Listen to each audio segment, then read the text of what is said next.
Évangile de Jésus-Christ selon saint Luc, chapitre 3, versets 1 à 6.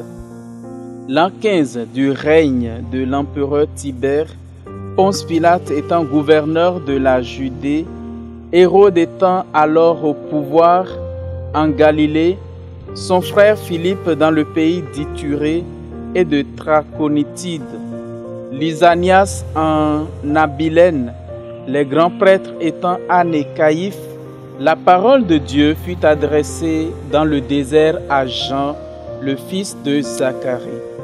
Il parcourut toute la région du Jourdain en proclamant un baptême de conversion pour le pardon des péchés. Comme il est écrit dans le livre des oracles d'Isaïe, le prophète: voix de celui qui crie dans le désert, préparez le chemin du Seigneur, rendez droit ses sentiers. Tout ravin sera comblé, toute montagne et toute colline seront abaissées. Les passages tortueux deviendront droits, les chemins rocailleux seront aplanis, et tout être vivant verra le salut de Dieu. Acclamons la parole de Dieu.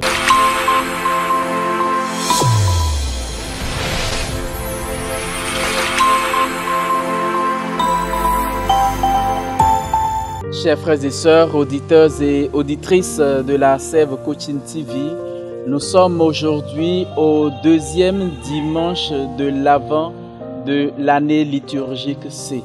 Ce dimanche est celui de Saint Jean-Baptiste, le précurseur. Du passage évangélique que nous venons d'écouter, nous pourrons tirer deux messages essentiels. Le premier est le Jésus historique.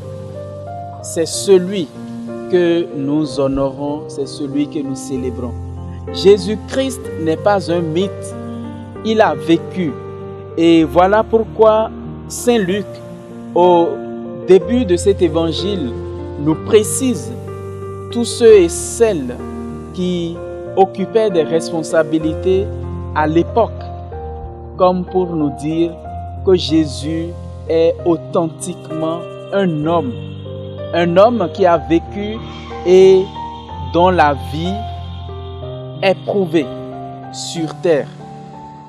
Et Jean, le précurseur, annonce qu'il faut préparer le cœur pour accueillir ce Jésus qui est venu dans le monde pour faire la volonté de Dieu. Mais comment préparer le chemin du Seigneur? C'est le deuxième enseignement phare que Saint Jean lui-même nous donne aujourd'hui dans ce passage. Oui, préparer le chemin du Seigneur, rendre droit ses sentiers. Tout ravin sera comblé. Les ravins, comme nous le constatons, ce sont les endroits de la terre qui souffrent d'insuffisance. Et lorsque nous transposons cette anaphore ou cette métaphore dans notre vie, nous nous rendons compte que ce qui manque en nous devra être comblé par le Seigneur.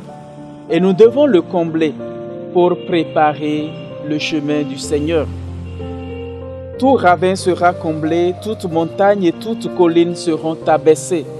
Nous avons deux types d'orgueil, l'orgueil en creux et l'orgueil en montagne. Cet orgueil-là qui, parfois, nous fait croire que nous sommes incapables, ou nous fait croire que nous sommes moins que les autres, ou qui nous fait parfois nous abaisser dans l'espérance de nous élever davantage. C'est une fausse humilité, c'est l'orgueil mais en creux. Et l'orgueil en montagne qui se pavane, qui montre ce qu'il n'est pas pour davantage se gonfler. Et Jésus nous met en garde contre ces deux types d'orgueil. Nous devons combler nos ravins et abaisser nos collines. Nous devons aussi rendre droit les passages tortueux. Tout ce qui n'est pas vérité en nous doit être rendu droit pour que le Seigneur puisse y circuler facilement. les chemins rocailleux seront aplanis et tout être verra le salut de Dieu. C'est là la finalité même de l'avènement de Jésus, que ce dimanche où nous célébrons, où nous honorons Jean, le précurseur, que tous les enseignements que nous avons écoutés puissent nous aider à nous préparer à accueillir Jésus qui vient à nous.